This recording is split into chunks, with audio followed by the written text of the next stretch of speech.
Une mère rejetante, c'est vraiment une femme qui, à la naissance, ne peut pas s'attacher à son enfant. C'est pas simplement une mère qui vous rejette à la suite d'un conflit d'argent ou d'une incompatibilité d'humeur qui surgit à l'adolescence. C'est pas du tout ça.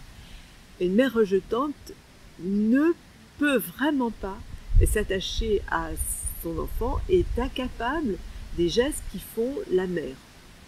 Et donc très longtemps, on a considéré ces femmes comme des monstres, parce que la mère, pour tout le monde, c'est celle qui est douce, qui entoure, qui protège, qui nourrit, et on a longtemps considéré qu'il y avait un instinct maternel qui était obligatoire.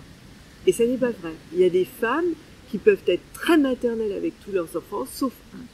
Et puis celui-là, à la naissance, elles sont incapables de le langer, de l'entourer, de le caresser. Et il arrive même qu'elle dise « je ne veux pas le voir, ça n'est pas mon enfant », c'est très violent. Maintenant, ces femmes, on sait qu'elles sont des grandes dépressives, qu'elles ont des troubles, souvent parce qu'il y a un conflit avec le conjoint, ou parce qu'elles même ont été redoyées dans leur enfance, et on les soigne. Il y a des maisons qui s'appellent mère-enfant. Quand je suis née, ça n'existait pas. Et donc les femmes étaient obligées de se débrouiller toutes seules avec leur dépression. On disait « vous êtes neurasthénique, secouez-vous madame ». Et c'est ce qui est arrivé à ma mère. C'est-à-dire qu'elle n'a pas pu s'attacher à moi, et sans l'intervention de l'entourage, peut-être ça aurait pu être assez dramatique. Quant au déni de grossesse, il est souvent lié à la mère rejetante, c'est-à-dire qu'il a précédé.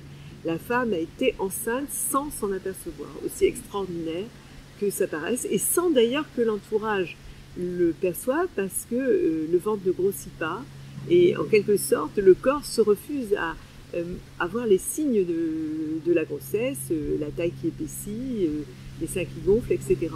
Et il y a un certain nombre de femmes qui accouchent au 7e mois, 8e, voire au 9e mois, et ça surprend tout le monde, ça paraît extravagant, et la femme, évidemment, elle est pointée du doigt, et autrefois, c'était entouré d'une grande honte et d'une immense réprobation. Ne comprenez pas ces femmes qui, souvent, sont, encore une fois, de très grandes dépressions.